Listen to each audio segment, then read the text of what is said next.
Sometimes things are considered being a bully, but they're not. So look, bullying is real. That shit is true. It does happen. People do bully other people. Here is a case of where there are feral cats that live in my yard. There are two females, they've been fixed, and there's a male, Siam. He has not been fixed. He's a big old boy. And whenever I leave nuggets out for the ladies, what I've noticed is he will come up and he will sit and he will wait. He's very polite, but when he jumps up on the table, they leave. Now, somebody was saying, well, he's bullying them away from the food, but he's not bullying them. He's just present and they don't like him. They also have an experience of other males, obviously, that is not a delight in their heart. And they don't have a frontal lobe to know that they are really not much interest to those boys because they are fixed. But so here's a lot of stuff. When I was an incredibly tender person, and look, I am tender by nature, but I also tenderized myself better than Adolf's meat tenderizer because I kept repeating why I thought everyone was against me, people didn't like me, how I was wrong, how there was something wrong with me that I needed to change for other people to like me, like all of that stuff. Like I took traumas that maybe somebody else handed me, and then I punched myself in the face with it. I tenderized myself even more than the actual people around me. I did it. And when I was a person who kept repeating the thoughts that I was broken, that I needed to fit in so I could be kept, that I needed to be convenient for somebody to want me to be around, because what worth did I have if I wasn't being useful? I saw a lot of people who were just there as bullies or as rude. And here's another thing. I noticed that a whole lot of people are like, well, that person is rude. And what I notice about, and probably there would have been a time when I agreed that's rude behavior. And now that I'm less binary about it, that I'm more about, you know what, life's a whole bunch of yes and things can be both. What I notice is a lot of what some people call rude and what I would have pointed to and called rude before, when I look at it now with like just clear eyes, not needing to judge it, what I notice is that person wasn't raised as a people pleaser. That person wasn't raised with the wounding that they have to make themselves convenient and apologize for breathing to get along.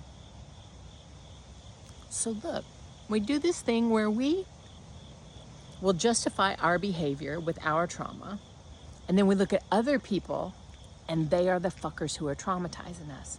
Honey, if you're human, you were raised by traumatized people who were raised by traumatized people.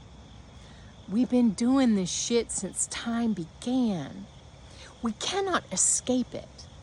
You will traumatize your children, your beloveds, because trauma isn't the thing that happened.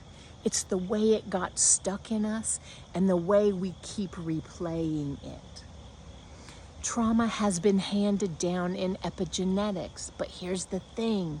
It only loads the gun. It does not pull the trigger. It sets up the environment, and you can shift the environment. That is the beautiful thing about the part. Do you know that people used to think that you got to be 20 and everything you had ever been and ever knew and ever were, that was it. That was all for you. Your brain wasn't going to, the only thing your brain was going to do is deteriorate. No, neuroscience. We get to shift things all the time. More things are available to us than we can possibly believe, but we don't see it because we're not open to it, because we've been taught that's not for us. You're not the kind of person. Who do you think you are? Baby, this is humans. This is us being human. And come and play with us in Sturdy Hall, because there's a beautiful group of people who are untickling this stuff. So instead of defending a behavior that I find hurtful to myself, I get to bring that baby in and love on it and go, man, I see why you did this. I see why this showed up in my life. I see why somebody handed me this shit. And that's an old way, and I choose something else. And then we untickle stuff, because just choosing it is one thing. It's not the silver bullet. Then there's practice. There's noticing, oh, this is the part where I fall back into that so easy. It's a shadow. It's fine. It's coming with me. This is humans. Come be human with us. In Sturdy Hall, there is probably over here, there's a little face of mine. If you mash that, it'll take you to my profile, and there will be a link that says Brandy Moran Coach. If you mash that, it'll take you to a bunch of different links. The first one is Sturdy Hall. Click it. Come on over to the school platform. Join us. Join us. Feel weird and stupid by introducing yourself. Because being known and being supported, which is what we want, is on the other side of feeling weird and stupid sometimes. A lot of times. And also, look, there is zero slick and polished about it. So if you're a creator and you're trying to create stuff and you get this thing in your head, it's like, if it's not perfect, I can't even start it. Come, watch a bitch just fuck around and find out. And build it with the people that I'm building it with and for. I'm building it for me, with y'all, and it's for y'all too. All right. The ladies and I wish you such a delightful day. It's cool. It's getting cooler in Georgia, and we love you here.